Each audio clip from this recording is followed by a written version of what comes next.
Kumusta po kayo, mga minamahal naming tagapakinig? Naway ligtas at nasa mabuti po kayong kalagayan. Ngayon, samahan ninyo po akong buksan ang isang kwentong magpapaalala sa atin na sa loob ng pamilya, hindi lahat ng dugo ay may pag-ibig at hindi lahat ng ngiti ay totoo. Sabi nila, ang pagiging magulang daw ang pinakamagandang regalo. Pero paano kung ang mismong bunga ng iyong pag-ibig ang maging ugat ng iyong pinakamatinding pighati? Paano kung ang pag-ibig na walang hanggan ay nangangailangan ng lakas na maghatid ng sarili mong anak sa hustisya? Lino Haligi. Ang pagbabalik ni Lino Haligi sa Villa Kalikasan ay dapat sana ay isang masayang sorpresa. Kansilado ang flight niya pabalik ng Dubai dahil sa biglaang bagyo. Kaya nagpa siya siyang huwag nang mag-abala pang mag-text o tumawag. Isang maagang pag-uwi, isang maagang yakap kay Sinag. Ang kanyang asawa nakaka-opera lang sa balakang. Pero hindi ganoon ang pagsalubong sa kanya.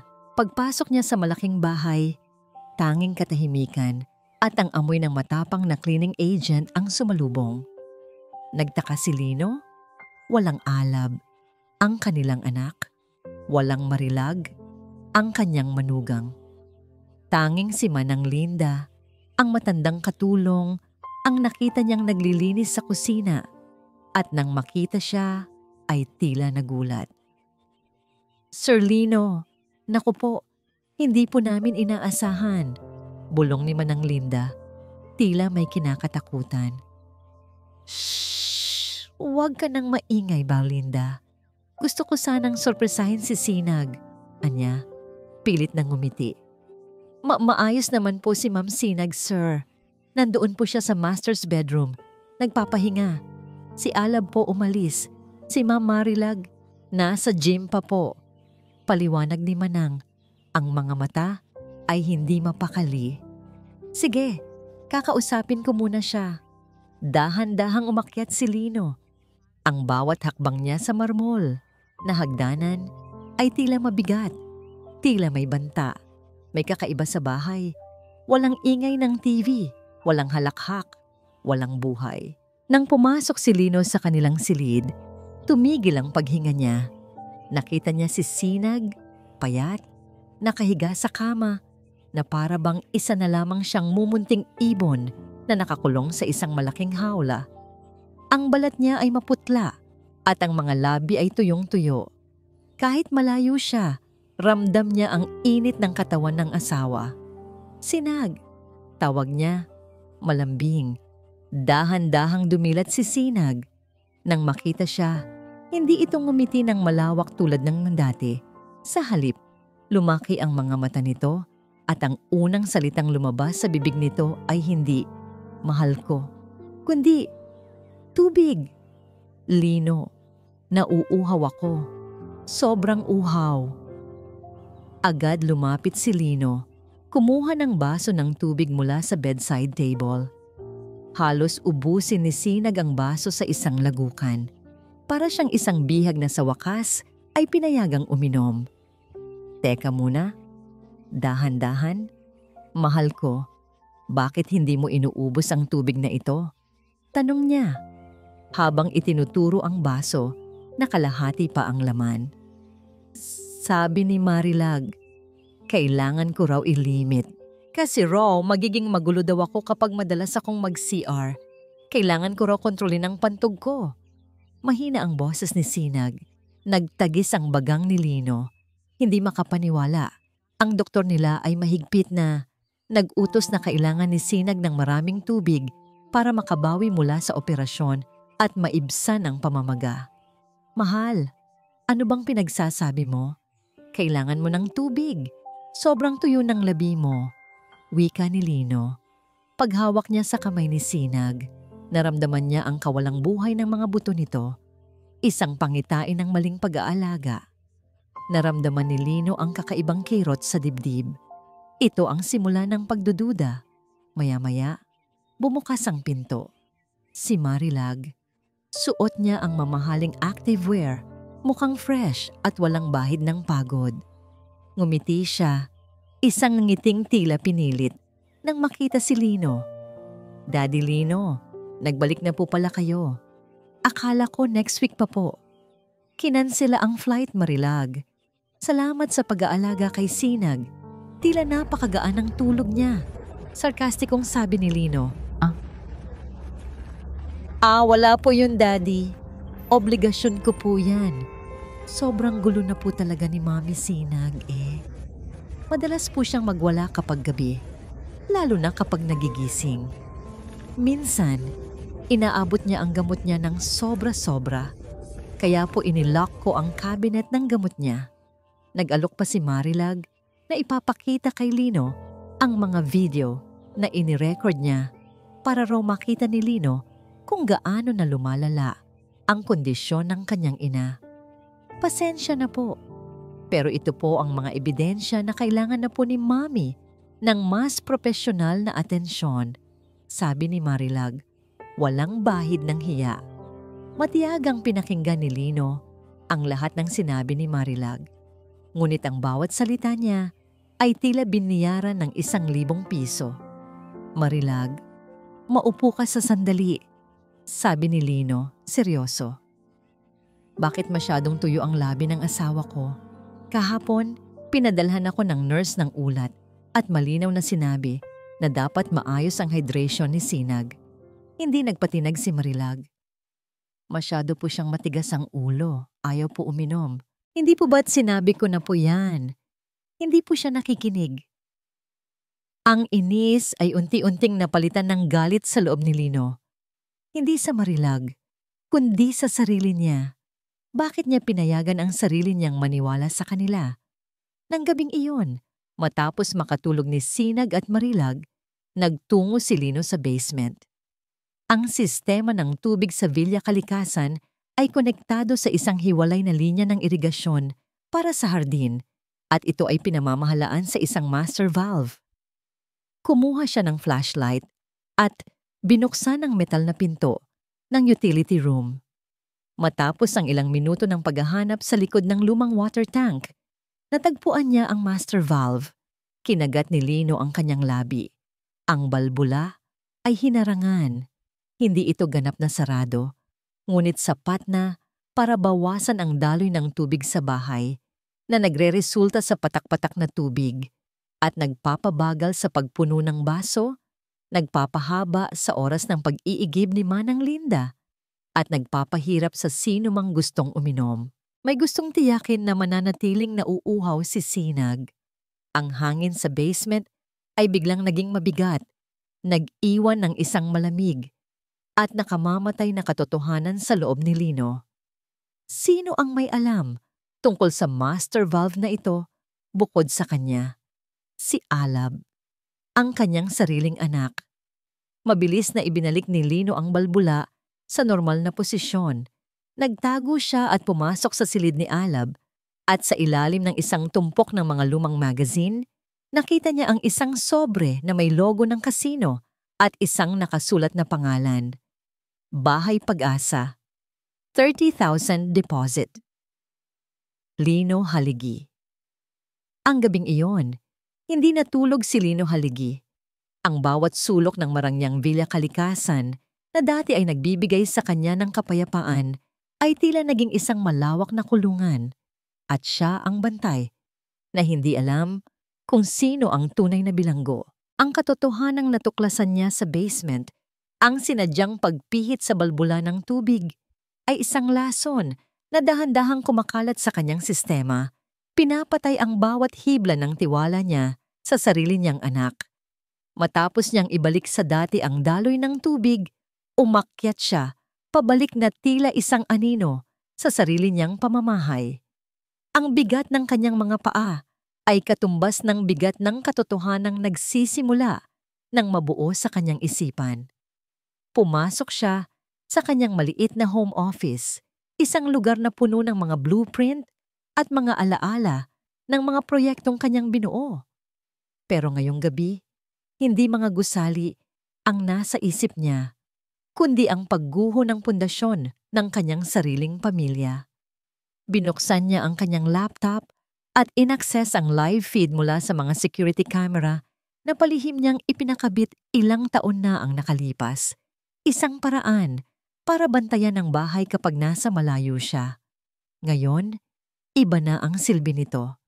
Ito na ang kanyang mga mata sa kadiliman, sa monitor. Kitang-kita niya ang sala, ang kusina, ang pasilyo. Tahimik ang lahat. Ngunit ang katahimikang ito ay hindi na nagbibigay ng kapanatagan.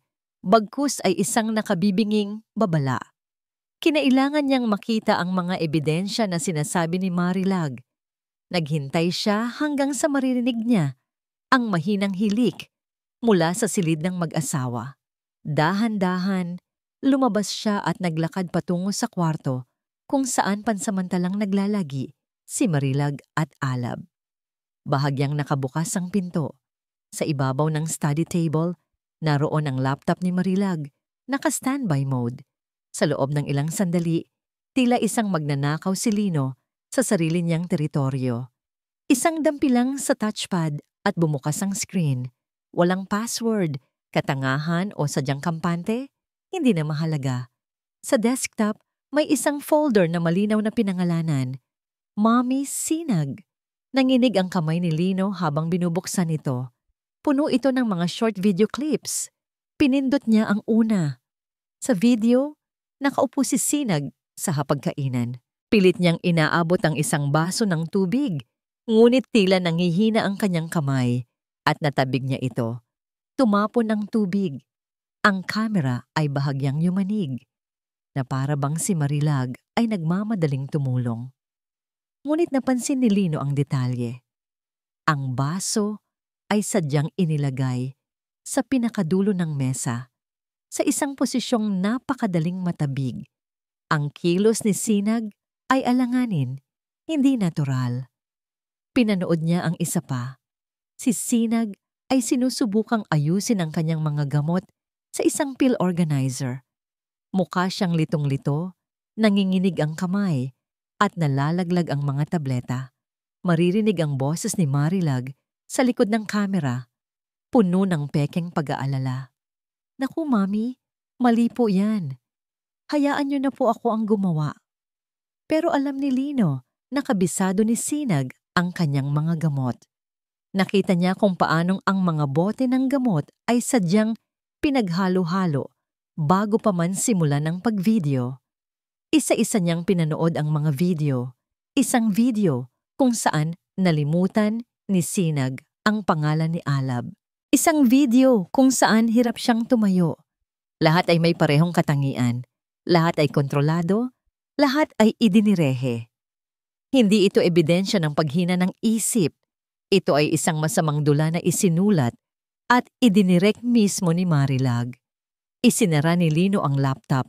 Isang malamig na galit ang gumapang sa kanyang dibdib. Hindi lang ito kapabayaan. Ito ay paninira. Isang sistematikong pagwasak sa dignidad at pagkatao ng kanyang asawa. At bakit? Ang utak niya, nasanay sa mga kontrata at legalidad ng real estate, ay nagsimulang magkabit-kabit ng mga piraso. Mga salitang tulad ng power of attorney, legal guardianship, incapacitated. Kung mapapatunayan nilang wala na sa tamang pag-iisip si Sinag, lahat ng ari-arian na nakapangalan dito, na hindi birong halaga, ay mapapasailalim sa kontrol ng itatalagang legal guardian. At sino pa ba ang pinakamalapit na kamag-anak? Ang nag-iisang anak, si Alab. Isang diabolical na plano. Bumalik si Lino sa kanyang opisina, ang kanyang santuwaryo na ngayoy isa ng war room. Patuloy niyang pinanood ang mga kamera. Bandang 2:00 ng madaling araw, bumukas ang pinto sa ibaba. Si Alab. Lasing, halos hindi makalakad ng diretsyo. Ang amoy ng alak ay tila umaabot hanggang sa kinaroroonan ni Lino. Bumagsak si Alab sa sofa sa sala. Malakas na bumuntong hininga. Nilakasan ni Lino ang volume ng audio feed. Narinig niya ang mga pabulong na salita ng kanyang anak sa sarili. Malaking utang. Kailangan ko ng pera. Huling palugit na to. Papatayin nila ako. Ang mga salita ay kumpirmasyon ng kanyang hinala. Desperado si Alab. Ngunit ang awa na dapat sana'y naramdaman ni Lino ay natabunan ng matinding pagkadismaya. Nang makatulog si Alab sa sofa, nagpasya si Lino. Kailangan niya ng pisikal na ebidensya. Naalala niya ang ugali ni Alab na basta na lang magtapon ng mga resibo at papel sa basurahan sa maliit nitong study sa pag-aakalang walang sino man ang naglilinis doon. Pinasok ni Lino ang study. Amoy sigarilyo at kabiguan. Sa tabi ng mesa, nandoon ang maliit na basurahan. Walang pag-aalinlangan, dinukot niya ang mga laman nito. At doon, sa ilalim ng mga balat ng candy at lumang papel, nakita niya ang isang lukot na resibo. Maingat niya itong inunat. Isang official receipt mula sa isang high-end, eksklusibong pasilidad na tinatawag na Bahay Pag-asa. Nakasaad dito ang pagbabayad ng non-refundable reservation fee para sa isang private suite with long-term care. Nakatatak ang petsa, 2 linggo na ang nakalipas, bago pa man siya umalis papuntang Dubai. Hawak ni Lino ang papel. Ito na ang huling pako sa kabaong ng kanyang pag-asa na nagkakamali lang siya. Hindi lang nila ito pinag-iisipan. Nagbayad na sila. Handa na nilang itapon ang sarili niyang ina. Ang pangalang Bahay Pag-asa ay isang malaking insulto. Hindi na panginginig sa takot ang naramdaman niya, kundi panginginig sa matinding galit. Isang galit na malamig, matalas, at handa ng pumatay. Nakatayo si Lino Haligi sa gitna ng kadiliman ng study ni Alab. Hawak ang resibo mula sa Bahay Pag-asa. Ang manipis na papel na yon ay tila mas mabigat pa kaysa sa pinakamakapal na blueprint na hawak niya sa buong buhay niya.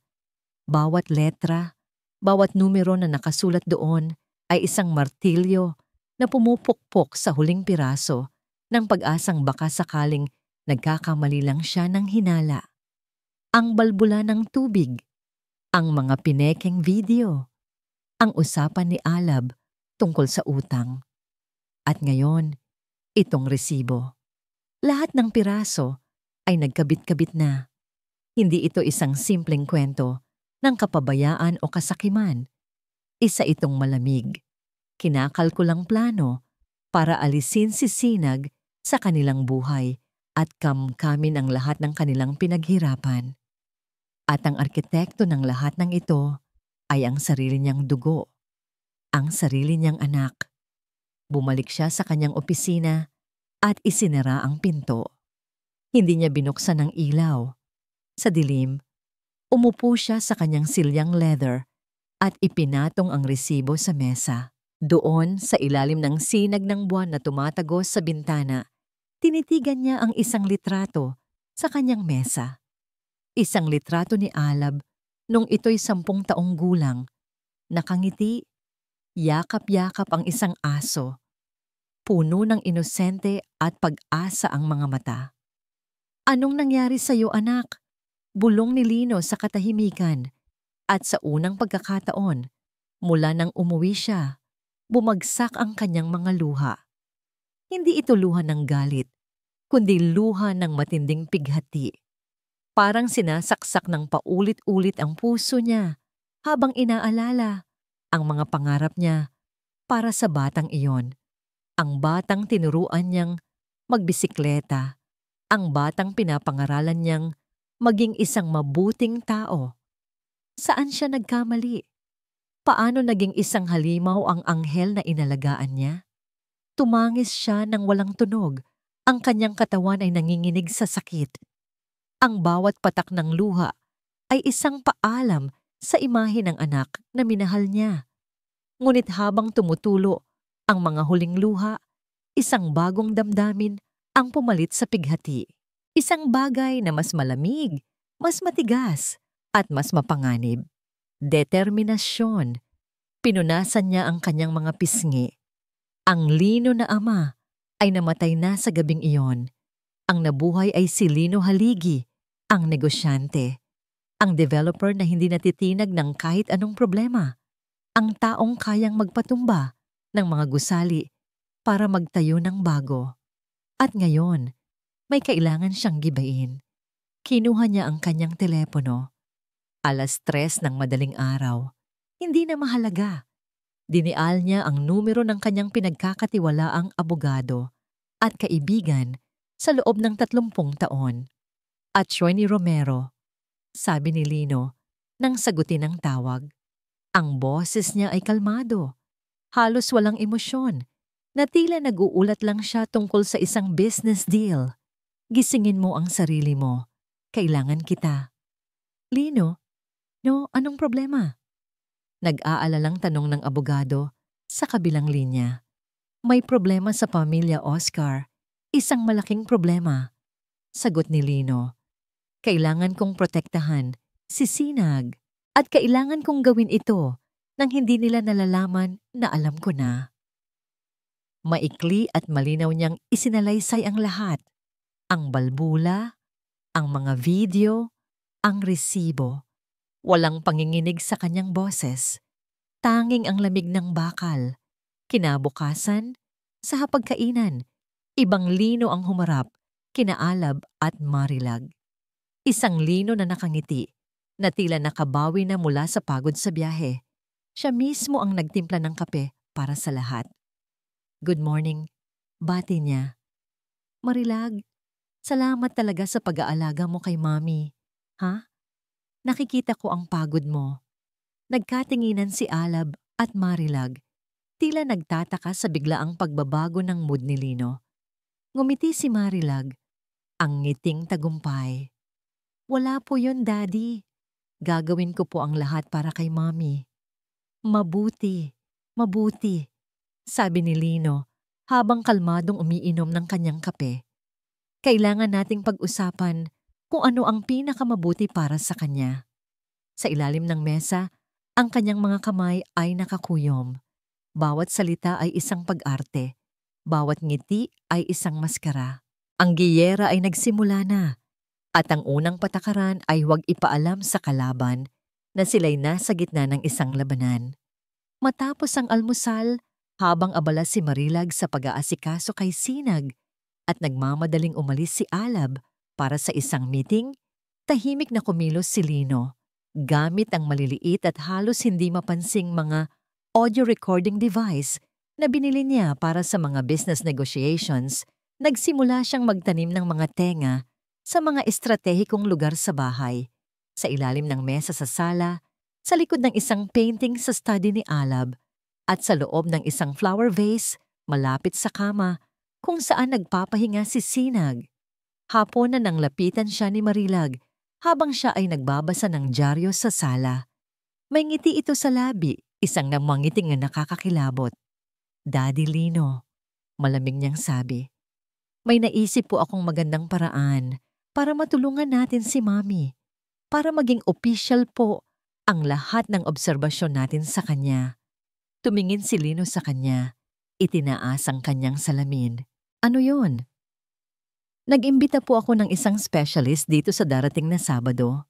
Sabi ni Marilag, puno ng kasinungalingan ang bawat pantig.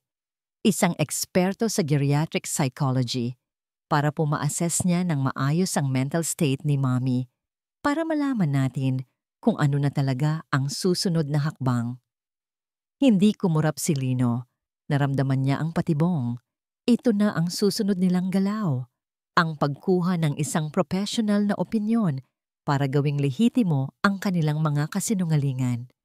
Ngumiti siya pabalik kay Marilag, isang nangiting hindi umabot sa kanyang mga mata. Magandang ideya yan, Marilag. Napakagandang ideya. Ang mga sumunod na araw sa Villa Kalikasan ay naging isang entablado para sa isang tahimik at mapanganib na dula. Si Lino ang direktor, manunulat, at pangunahing aktor, isang papel na hindi niya kailanman inakalang gagampanan niya sa sarili niyang tahanan. Ang kanyang kalaban, ang tusong si Marilag at ang sunod-sunurang si Alab, na kapwa walang kamalay-malay na ang kanilang biktima ay siya na palang nangangaso. Sa bawat pagkakataon, ipinapakita ni Lino ang isang bersyon ng sarili na gusto nilang makita, isang nag-aalalang asawa at isang amang nagsisimula nang tanggapin ang mapait na katotohanan tungkol sa kalagayan ni Sinag. Talaga bang sinabi ng doktor na kailangan na niyang itigil ang paghawak sa sarili niyang pera? Tanong ni Lino isang gabi habang naghahapunan sila. Ang tanong ay tila inosente, ngunit isa itong patibong. Opo, Daddy. Mabilis na sagot ni Marilag. Delikado na po. Baka mamaya, ipamigay niya lang po ang pera o gamitin sa kung saan para na rin po sa proteksyon niya. Kung sa bagay, sagot ni Lino habang hinihiwa ang kanyang steak. Nabanggit mo nga pala, Alab, na may mga investment ka na medyo nalugi. Baka kailangan mo ng tulong. Pwede nating tingnan ang ilan sa mga asset ni mommy mo na pwedeng i-liquidate para makabawi ka. Nabilaukan si Alab sa kanyang kinakain. Nagulat siya sa alok ng ama. Ngunit ang mga mata niya ay nagkaroon ng panandaliang kislap ng kasakiman. Si Marilag naman ay bahagyang nanlaki ang mga mata. Sinusubukang basahin kung seryoso ba si Lino. Talaga po, Edtay? Nauutal na tanong ni Alab. Oo naman, sagot ni Lino. Tinitingnan siya ng diretso sa mata. Pamilya tayo, hindi ba? Dapat magtulungan. Ngunit sa kanyang isipan, ang mga salitang yon ay may kasamang lason. Sige, kumagat ka sa pain, anak. Kinabukasan, lumapit si Marilag sa kanya, dala ang isang folder ng mga dokumento. Ang kanyang galaw ay malambing, ang kanyang namang ngiti ay matamis. Daddy, naisip ko lang po para mapadali ang lahat. Baka po gusto ninyong pirmahan itong Special Power of Attorney for Healthcare. Para po kung may emergency at wala kayo, may legal na karapatan po akong magdesisyon para kay Mommy. Kinuha ni Lino ang mga papel. Binasa niya ito. Isang dokumentong magbibigay ng halos ganap na kontrol kay Marilag sa lahat ng medical na desisyon para kay Sinag. Ito ang susi na magbubukas sa pinto ng bahay Pag-asa. Matapos ang ilang sandali, ibinalik niya ang mga papel kay Marilag. Maganda ang intensyon mo, Marilag. Pero alam mo na, sa negosyo, natuto akong huwag pumirma ng kahit ano nang hindi dumadaan sa abogado ko. Standard procedure lang. Ipapareview ko lang kay Attorney Romero bukas. Ang nangiti sa mukha ni Marilag ay bahagyang naglaho, ngunit mabilis niya itong ibinalik. Sige po, Daddy. Kayo po ang masusunod. Nang gabing iyon, pinakinggan ni Lino ang mga recording mula sa mga nakatagong mikropono. Narinig niya ang pag-uusap ng dalawa sa kanilang silid. Bakit ayaw niyang pirmahan? Inis na bulong ni Marilag. Nahahalata na ba niya tayo? Relax ka lang, mahal, sagot ni Alab. Matanda na si Papa. Nag-iingat lang yon. Huwag kang mag-alala. Kapag dumating na yung espesyalista sa Sabado, wala na siyang magagawa kundi maniwala sa atin. Ang espesyalista. Ito ang kanilang alas. Kaya naman, ginamit ni Lino ang kanyang mga koneksyon. Isang tawag lang sa isang private investigator na dati na niyang nakatrabaho. Ibinigay niya ang pangalan at numero ng doktor na ibinigay sa kanya ni Marilag. Wala pang 24 na oras, dumating ang resulta. Ang Dr. Ricardo Alonso ay hindi doktor. Isa siyang part-time na aktor sa teatro na may malaking utang sa sugal at isa sa mga kontak sa phonebook ni Marilag. Hawak na ni Lino ang baraha. Alam na niya kung ano ang laro. Ngayon, siya naman ang gagawa ng susunod na hakbang. Napansin din niya ang isang bagay na mas nakakabahala. Tuwing gabi, pagkatapos ng hapunan, personal na nagtitimpla si Marilag ng isang tasa ng herbal tea para kay Sinag. Sinasabi niyang pampakalma raw ito at pampatulog. Ngunit napansin ni Lino na pagkatapos itong inumin ni Sinag, nagiging mas malumanay ito, mas tuliro, at mas mahimbing matulog hanggang kinabukasan. Isang gabi, habang naghahanda si Marilag ng tsaa sa kusina, gumawa si Lino ng eksena. "Sinag, mahal, nahulog ang unan mo." Sigaw niya mula sa itaas. Nataranta si Marilag at mabilis na umakyat. Sa pagkakataong yon, mabilis na kumuha si Lino ng isang maliit na sample ng tsaa mula sa tasa. Inilagay sa isang maliit na vial na inihanda niya at itinago sa kanyang bulsa. Nang bumalik si Marilag, nakita siya nitong inaayos ang unan ni Sinag. "Okay lang po ba siya, Daddy?" "Oo, ayos lang." "Medyo nagiging malikot lang talaga siya," sagot ni Lino. Pinapanatili ang kanyang kalmadong ekspresyon. Nang gabing iyon, habang mahimbing na natutulog ang buong bahay, lumabas si Lino. Dinala niya ang sample ng tsa sa isang 24-hour laboratory clinic na pag-aari ng isa sa kanyang mga kasosyo.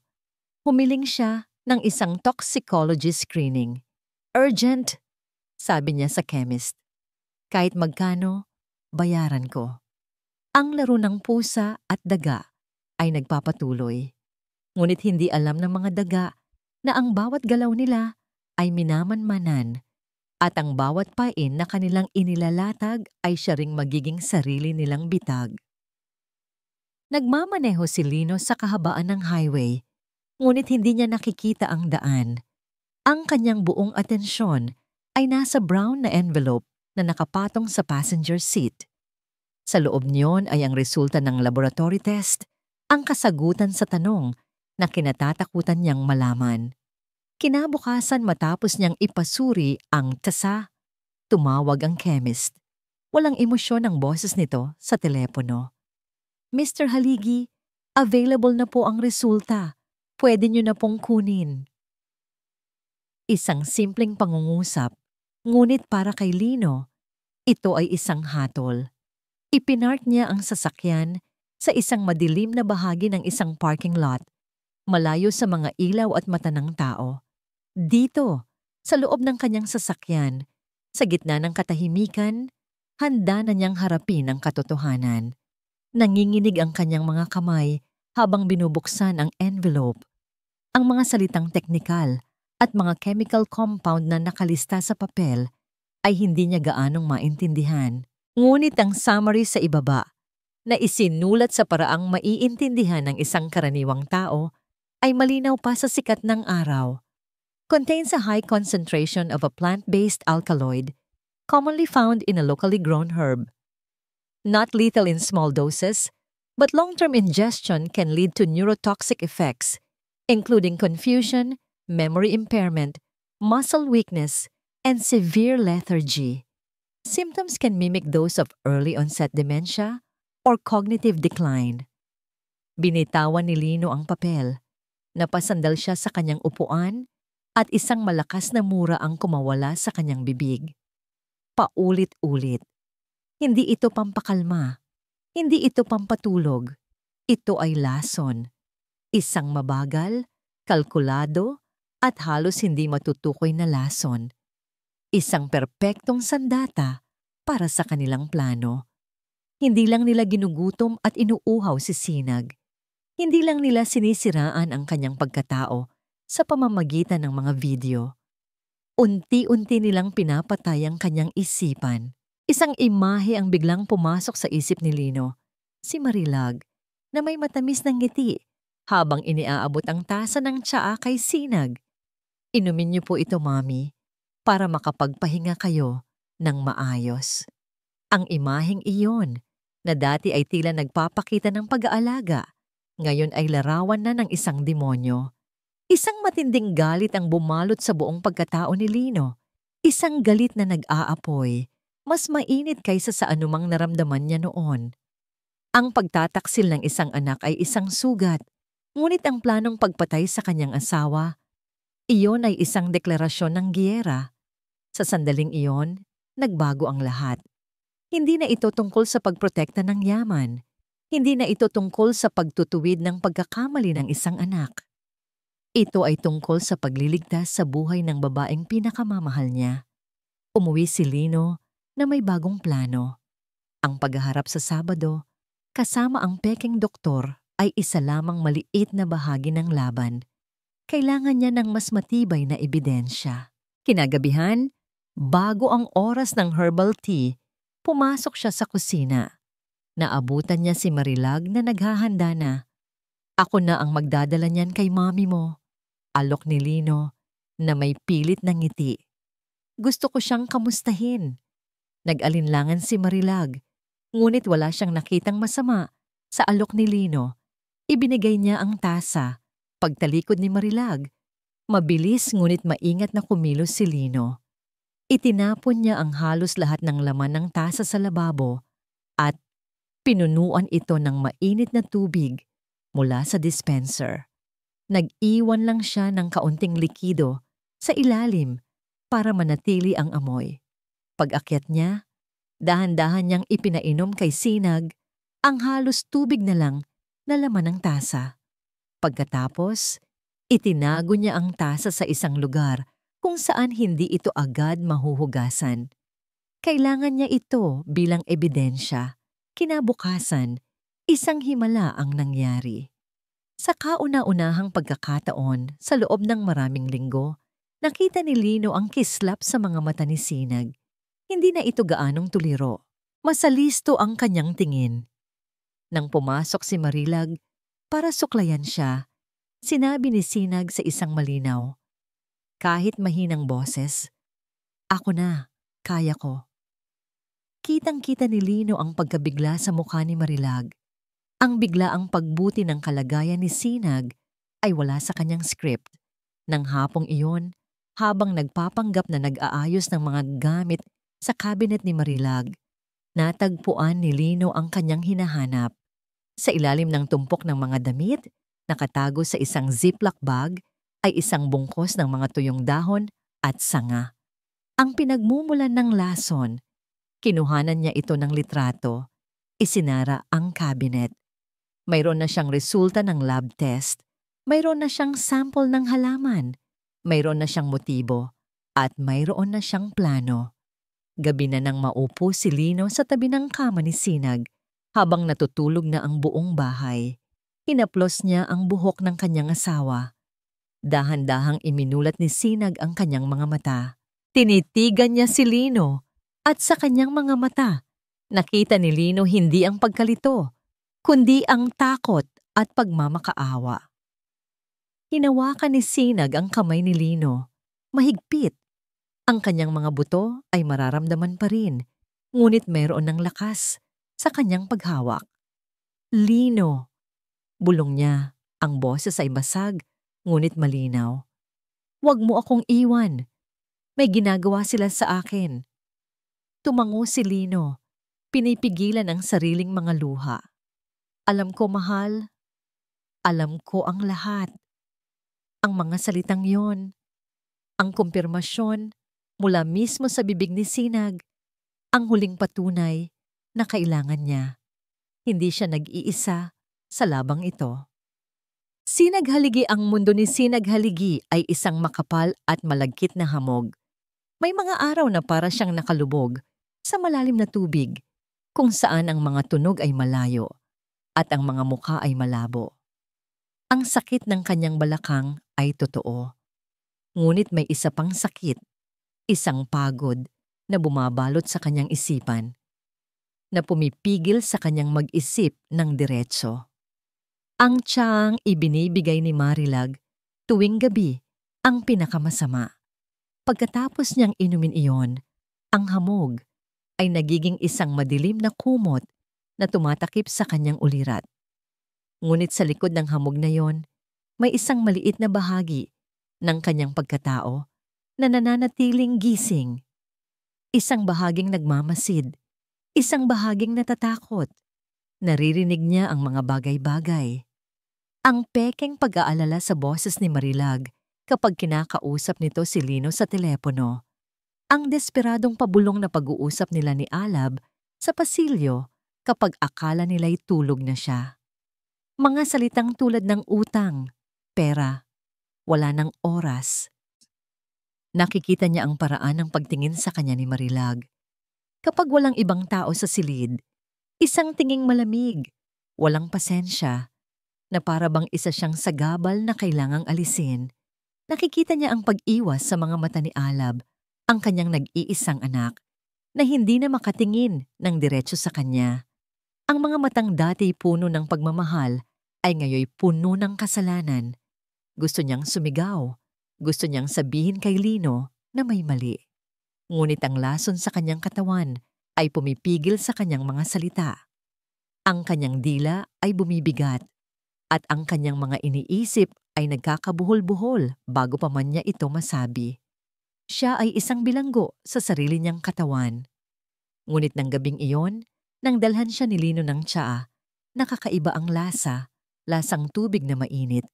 Isang siwang ng liwanag ang tumagos sa hamog. Kinabukasan, mas malinaw ang kanyang isip.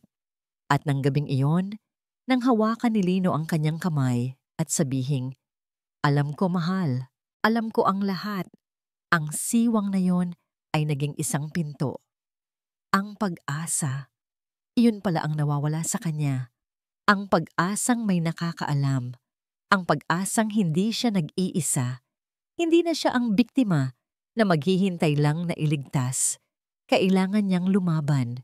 Kahit sa maliit na paraan, naalala niya ang isang bagay, isang regalo mula kay Lino noong kanilang ika-25 na anibersaryo.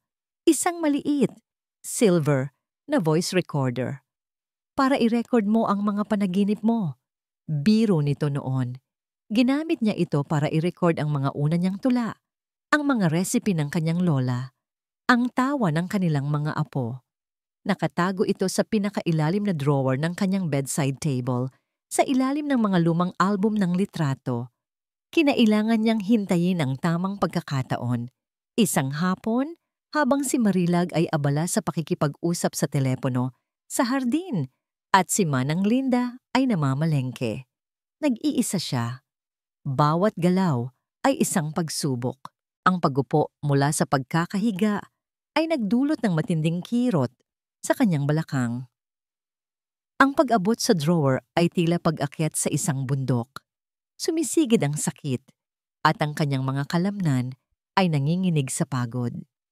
Ngunit ang imahe ng mukha ni Lino, ang determinasyon sa mga mata nito, ang nagbigay sa kanya ng lakas. Nang sa wakas ay mabuksan niya ang drawer, nandoon ito, maliit at malamig sa kanyang palad.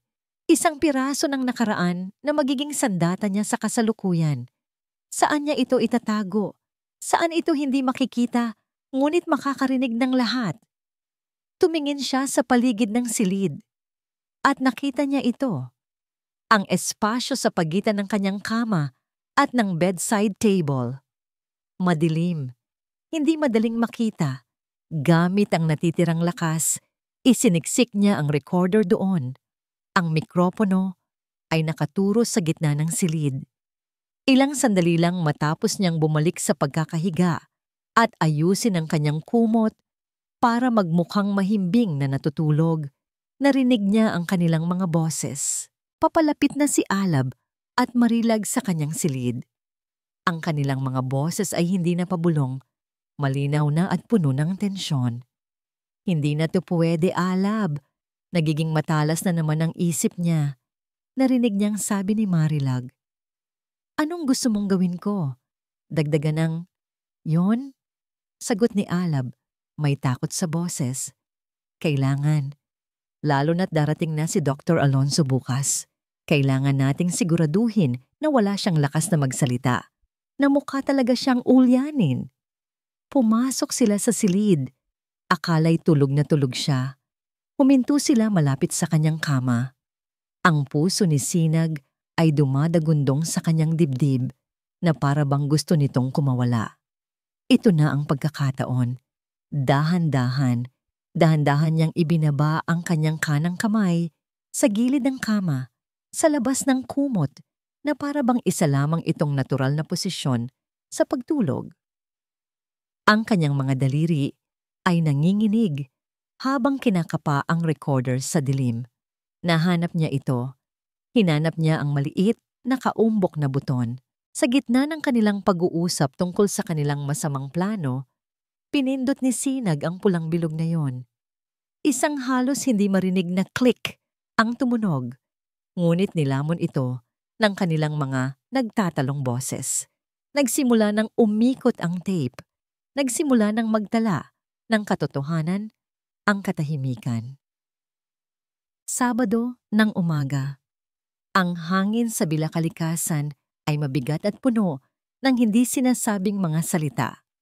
Para kina Alab at Marilag, ito ang araw ng kanilang tagumpay. Para kay Lino, ito ang araw ng paglalatag ng huling baraha. Dumating ang espesyalista, bandang 10:00. Si Dr. Ricardo Alonzo ay isang lalaking nasa edad 40. Masyadong makisig at makinis ang kilos para sa isang doktor.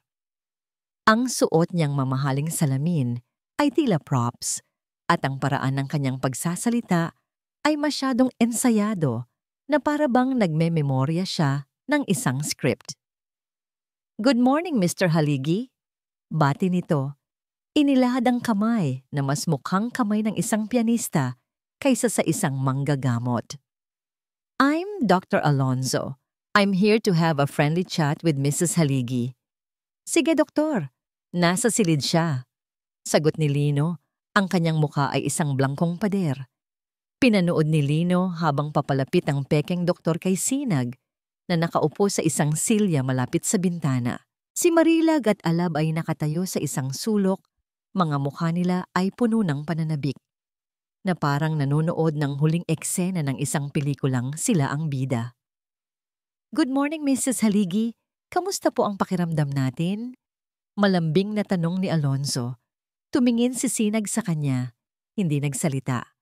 Ang katahimikan niya ay hindi na dahil sa lason, kundi dahil sa isang tahimik na pagsuway. Nagpatuloy si Alonzo sa kanyang mga hangal na tanong. "Alam po ba ninyo kung anong araw ngayon? Naaalala niyo po ba ang pangalan ng inyong anak?" Sa bawat tanong, tanging isang bahagyang pagtango o pag-iling lang ang isinasagot ni Sinag. Pinapanood sila ni Lino. Hinhintay niya ang tamang tiyempo. "As you can see, Mr. Haligi," sabi ni Alonzo. Bumaling kay Lino na may professional na tono. "There are clear signs of cognitive disorientation. She's non-responsive." Hindi na niya natapos ang kanyang sasabihin. Tumunog ang telepono ni Lino. Isang malakas at malinaw na ringtone na bumasag sa tensyonadong katahimikan. "Excuse me, doktor," sabi ni Lino, habang kinukuha ang telepono mula sa kanyang bulsa. "Mukhang importante itong tawag. Baka gusto mong pakinggan." Tumingin si Alonzo ng may pagtataka. Bago pa man siya makasagot, pinindot na ni Lino ang speakerphone. Isang malakas at nanggagalaiting boses ng babae ang umalingaw-ngaw sa buong silid. "Ricky? Nasaan ka na ba, ha? Kanina pa kita hinihintay dito sa studio.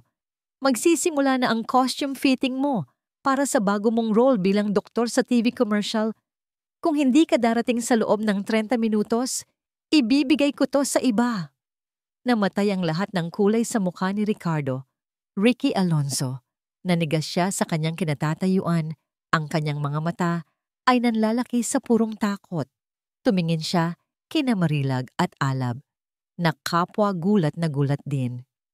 "Sa sino yan?" Nauutal na tanong ni Marilag. "Siya si Direk Gina." Kalmadong sagot ni Lino, ang direktor ng talent agency ni G. Alonzo. "Inayos ko na ang lahat. Mayroon ka pang isang audition mamayang hapon, hindi ba, Ricky? Para sa isang role bilang abogadong may amnesia." Doon na bumigay ang pekeng doktor. Pinagpawisan siya ng malapot. "Hindi ko po alam. Bayad lang po ako." Sigaw niya. Ang kanyang profesional na boses ay naging isang pasigaw na ungol ng isang daga na na-corner. Siya po ang nag-utos sa akin." Itinuro niya si Marilag. Napaurong si Marilag na para bang sinampal. Si Alab naman ay napasandal sa pader. Hindi makapaniwala sa nangyayari. Ang kanilang perpektong plano ay gumuho sa isang iglap. Akala ni Lino, Tapos na ang lahat. Ngunit minaliit niya ang kasamaan ni Marilag. Matapos ang ilang sandali ng nakabibinging katahimikan, isang bagay na hindi inaasahan ang nangyari. Tumawa si Marilag. Hindi ito isang tawa ng saya, kundi isang tawang malamig at matalas. Wow, sabi niya, pumapalakpak pa ng dahan-dahan. Ang galing. Ang galing ninyo, Daddy Lino. Tumingin siya kay Lino. Ang kanyang mga mata ay nag-aapoy sa galit. So, ito pala ang plano ninyo. Nag-hire kayo ng private investigator. Gumawa kayo ng isang buong palabas para lang palabasin na kami ang masama. Lumingon siya kay Alab na nakatunganga pa rin. Nakikita mo na, Alab, ang paranoia ni Daddy. Hindi na niya kayang magtiwala kahit sa sarili niyang anak. Gumagawa siya ng ganitong mga eksena. Pati ako, sinisiraan niya. Naglakad siya palapit kay Lino, walang bahid ng takot. Salamat sa pagpapakita nito, Daddy. Salamat sa pagbibigay sa akin ng pinakamatibay na ebidensya. Anong ibig mong sabihin? Tanong ni Lino, naguguluhan. Ngumisi si Marilag. Isang namangising demonyo. Malinaw na hindi na rin kayo nasa tamang pag-iisip para mag-alaga kay Mommy. Ang inyong pagiging paranoid at ang inyong mga galaw na tila wala sa sarili ay sapat na katibayan. Hinarap niya si Alab. Huwag kang mag-alala, mahal. Ako ang aayos nito. At sa kanya ibinato ang kanyang huling nakamamatay na baraha. Pupunta ako sa korte. Bukas na bukas din. Ihahain ko ang lahat ng video ni Mommy at idadagdag ko ang testimonya ko tungkol sa inyong mental instability ngayon. Hihilingin ko sa korte ang legal guardianship para kay Mommy Sinag, para sa kanyang kapakanan. Ang mga salita ni Marilag ay tumama kay Lino na parang isang malakas na sampal. Sa isang iglap, ang kanyang tagumpay ay naging abo. Ang bitag na inilatag niya para sa kanila ay binaliktad at siya na ngayon ang nasa loob.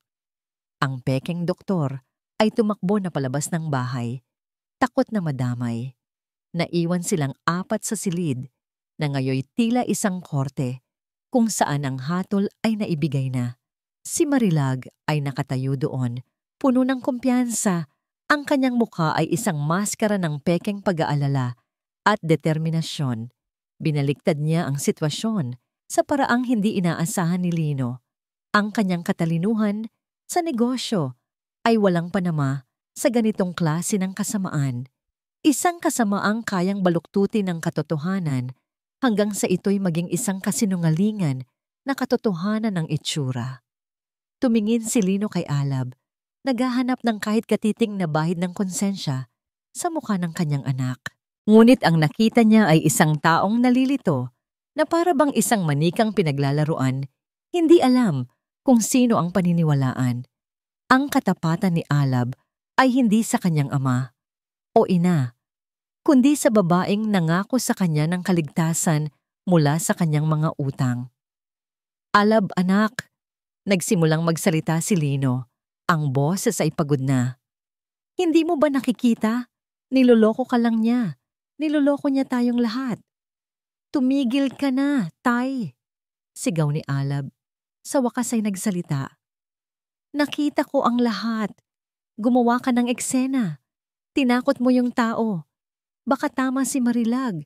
Baka hindi na rin tama ang pag-iisip mo. Ang bawat salita ni Alab ay isang punyal na bumaon ng malalim sa puso ni Lino. Hindi ang akusasyon ng masakit, kundi ang katotohanang pinili ng kanyang anak na maniwala sa isang halimaw kaysa sa sarili niyang ama. Umalis si Marilag at Alab sa silid. Iniwan si Lino na parang isang estatuwang nabasag. Napaupo siya sa silya. Ang lakas na naramdaman niya kanina ay biglang naglaho. Pinalitan ng isang nakapanghihinang pakiramdam ng pagkatalo. Maya-maya, tumawag si Atty. Romero. Lino, narinig ko ang nangyari. Tumawag sa akin si Marilag. Sabi ng abogado, Ang boses ay puno ng pag-aalala. Seryoso siya. Nagbanta siyang maghahain ng petisyon para sa guardianship bukas at sinabi niyang gagamitin niya ang insidente kanina bilang patunay na ikaw ay unstable at vindictive. Kaya ko siyang labanan, Oscar. Mayroon akong ebidensya, ang lab test, ang mga litrato. Mahirap yan, Lino, putol ni Attorney Romero. Sa korte, magiging isang he said, she said ang labanan. Sasabihin niyang itinanim mo lang ang ebidensya dahil galit ka sa kakanya. Ang mga video, kahit na scripted, ay mukhang kapani-paniwala sa mga matang hindi nakakaalam ng buong kwento. Magiging isang marumi at mahabang laban ito. At habang naglalaban tayo, sino ang mag-aalaga kay Sinag? Baka mag-appoint ang korte ng isang temporary, neutral guardian. Mas malala pa. Ang bawat salita ng abogado ay isang pako na lalong nagbaon sa kanya sa kumunoy ng kawalan ng pag-asa. Tumingin siya sa paligid. Ang kanyang magandang bahay, ang kanyang mga ari-arian, ang kanyang matagumpay na buhay. Lahat ay walang silbi kung hindi niya kayang protektahan ang kanyang asawa. Siya, si Lino Haligi, ang taong kinatatakutan sa boardroom, ang taong kayang makipagnegosasyon sa pinakatusong mga kalaban, ay natatalo sa sarili niyang pamamahay. Dumating si Alab sa pintuan ng silid. Ang kanyang mukha ay hindi nagalit, kundi puno ng pakiusap. Itay, sabi niya, ang boses ay nanginginig. Pakiusap, itigil na natin to. Gawin na lang natin kung ano ang sinasabi ni Marilag. Para din to sa kapakanan ni Inay. Hayaan na natin siyang maalagaan ng tama. Tinitigan ni Lino ang kanyang anak. Ang batang minahal niya, ang lalaking hindi na niya kilala. Walang bakas ng kasamaan sa mukha ni Alab. Tanging kahinaan. Isang kahinaang naging instrumento ng kasamaan ng iba. Lumabas ka, mahinang sabi ni Lino. Pero Tay, sinabi kong lumabas ka. Sigaw ni Lino. Ang kanyang boses ay umalingaw-ngaw sa buong silid, puno ng sakit at kabiguan.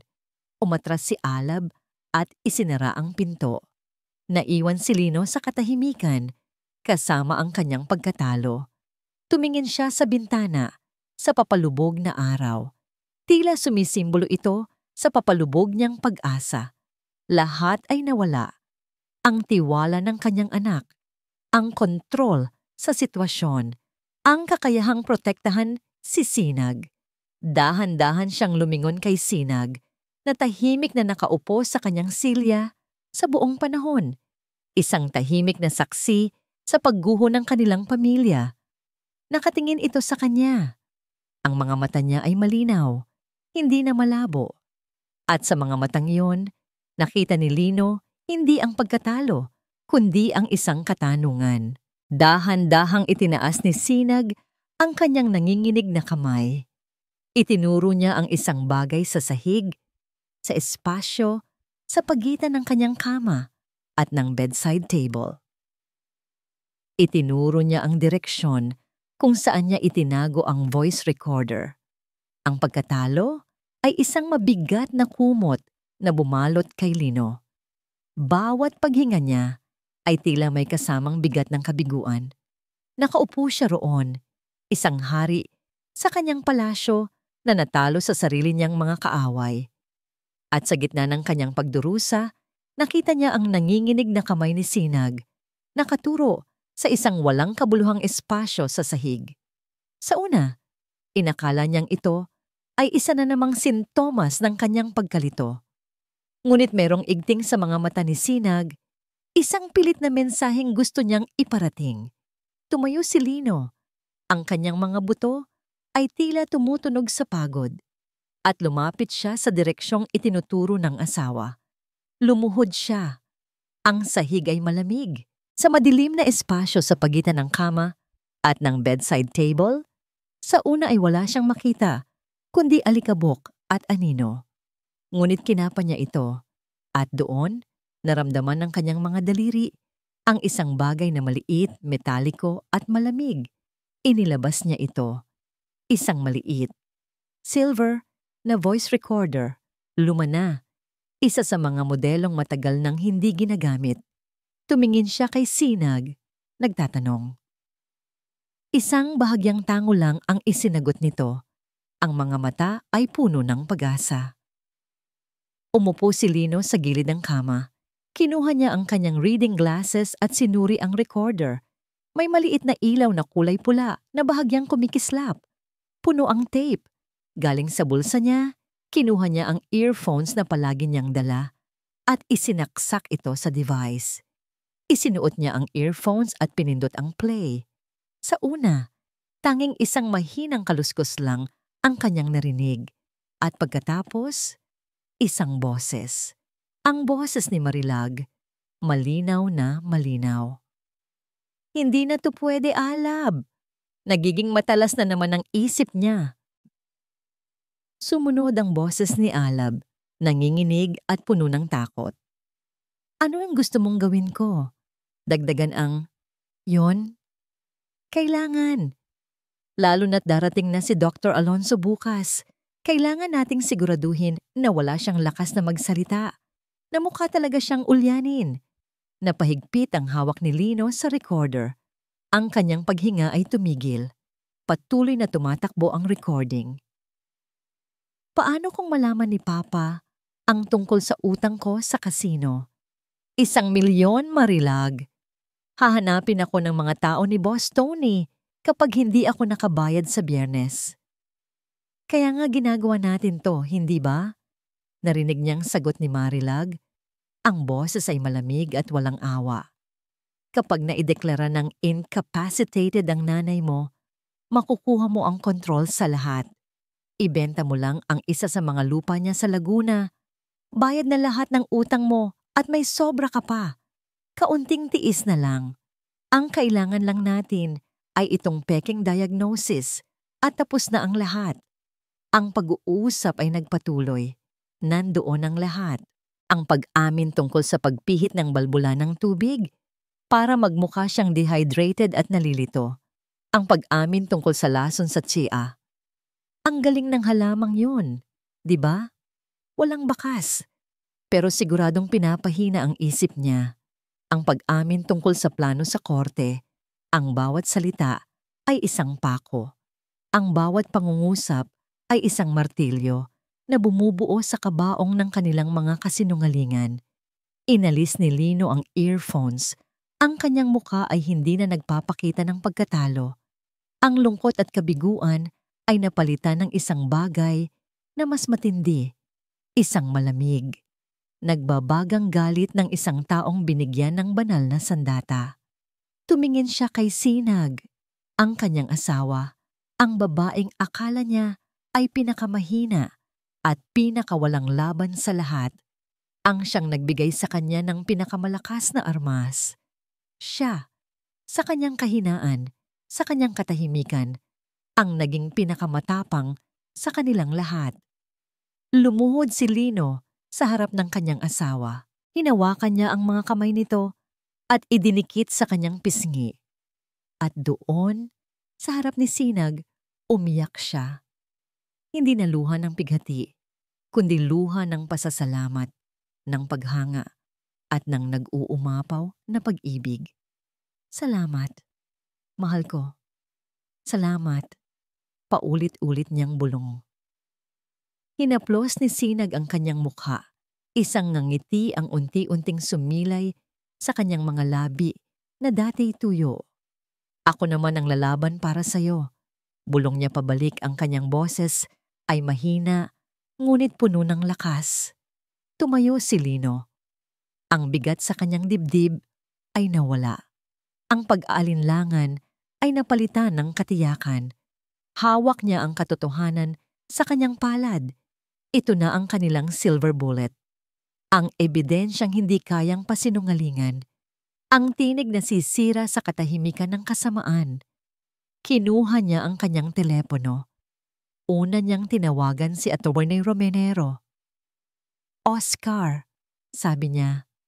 Ang kanyang boses ay matatag at puno ng awtoridad. Bawiin mo ang lahat ng sinabi mo kanina.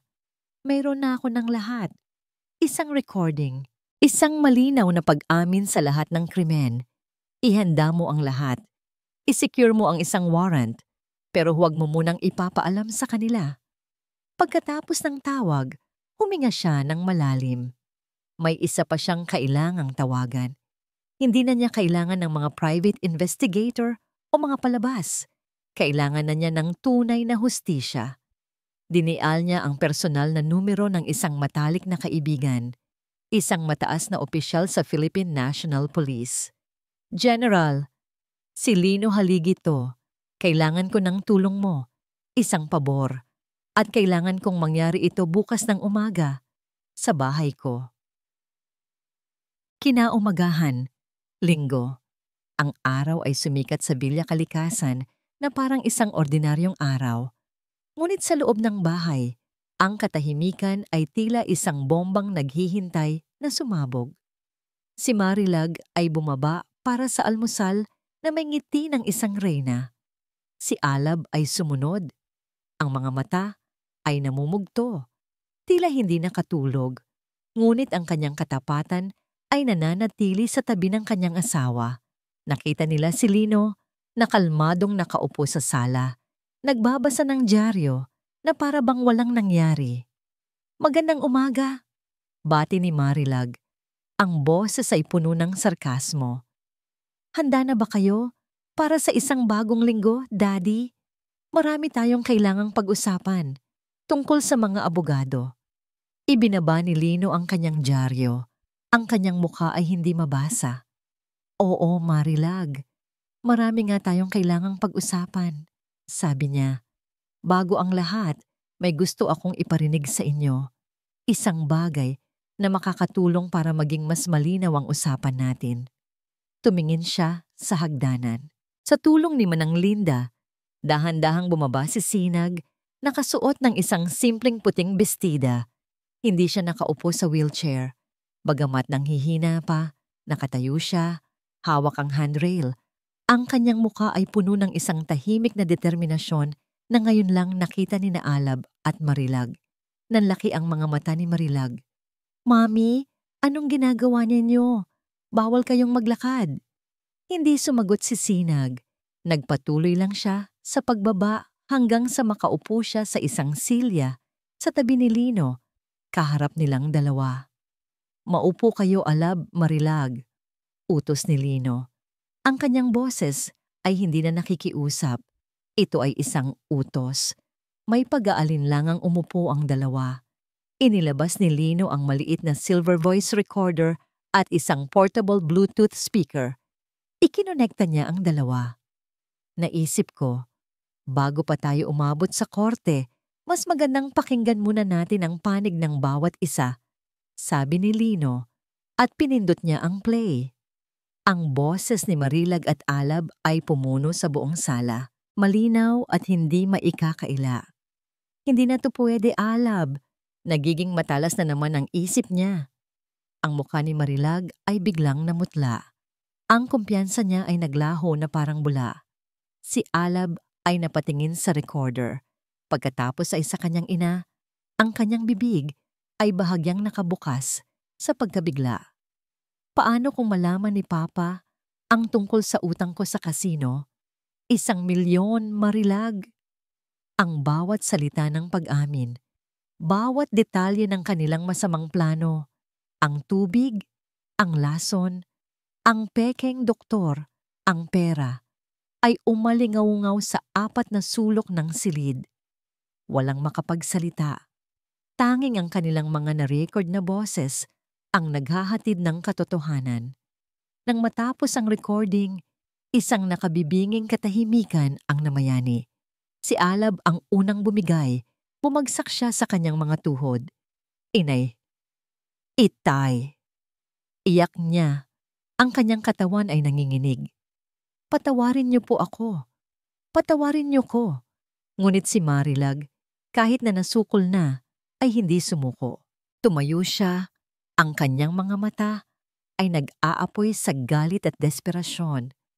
Gawa-gawa lang yan. Edited yan. Itinanim nyo yan. Niloloko nyo kami. Tapos ka na ba? Tanong ni Lino. Ang boses ay malamig pa sa yelo. Sa sandaling iyon, bumukas ang pangunahing pinto.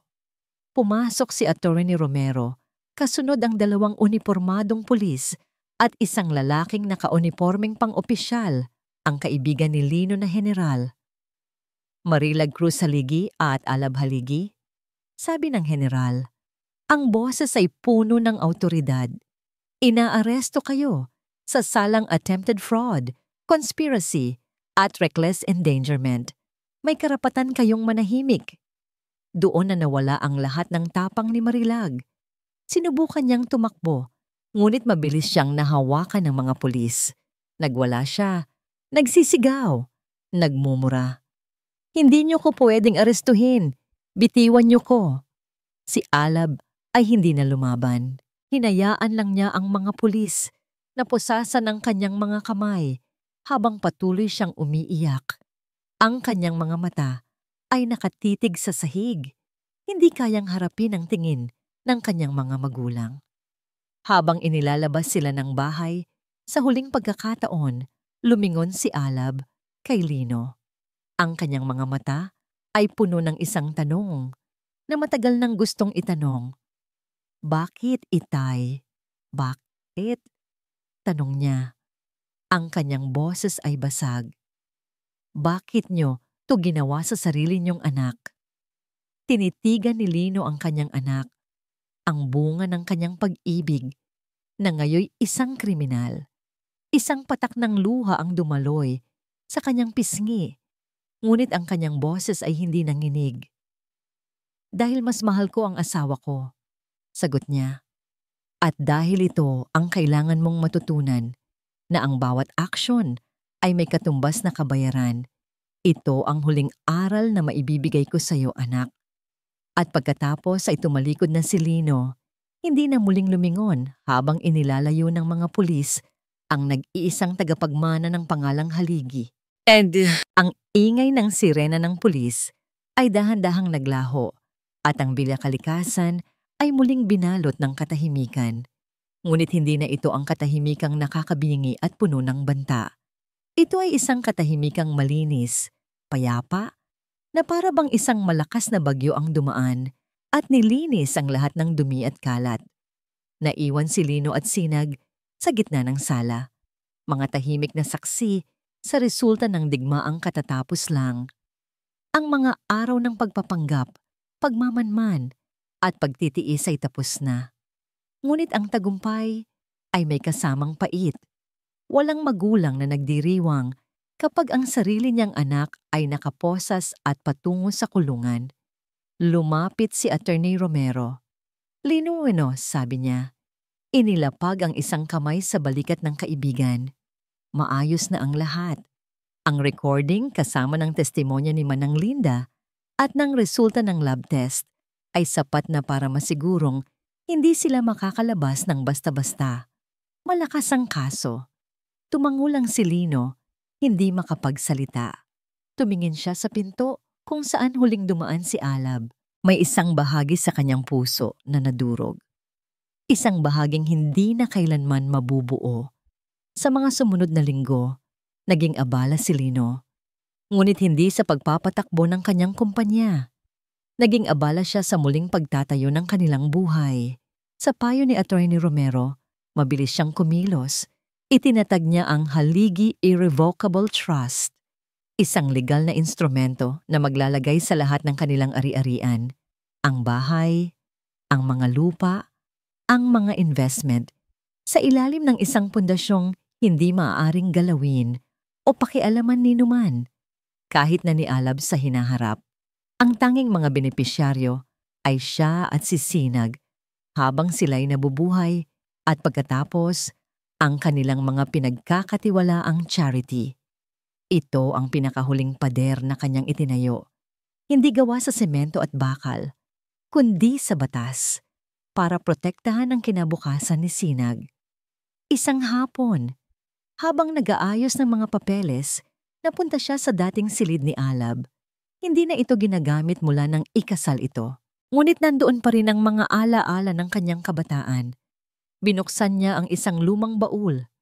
Sa loob, nakita niya ang mga tropeyo ni Alab sa basketball, ang kanyang mga medalya sa eskwela, ang isang tumpok ng mga drawing na ginawa nito para sa kanya noong bata pa. Kinuha niya ang isang drawing, isang simpleng guhit ng 3 stick figures na magkakahawak kamay sa ilalim ng isang bahay at isang malaking araw. Nakasulat sa ilalim, sa sulat ng isang bata, sina Mama, Papa at ako, ang aking pamilya. Napaupo si Lino sa sahig, yakap-yakap ang drawing. Doon, sa pag-iisa, tahimik niyang iniyakan ang batang nawala, ang pangarap na gumuho. Tinanggap niya ang katotohanan kahit gaano pa karami ang kanyang pera o kapangyarihan, may mga bagay na hindi na niya kayang ibalik. Sa mamantala, isang naiibang uri ng muling pagtatayo ang nagaganap kay Sinag. Sa pagkawala ng lason sa kanyang sistema, unti-unting bumabalik ang kanyang lakas. Nagsimula siya ng physical therapy. Ang bawat hakbang sa tulong ng walker, bawat ehersisyo na kanyang ginagawa ay isang maliit na tagumpay. Ang paggaling ay hindi lang pisikal.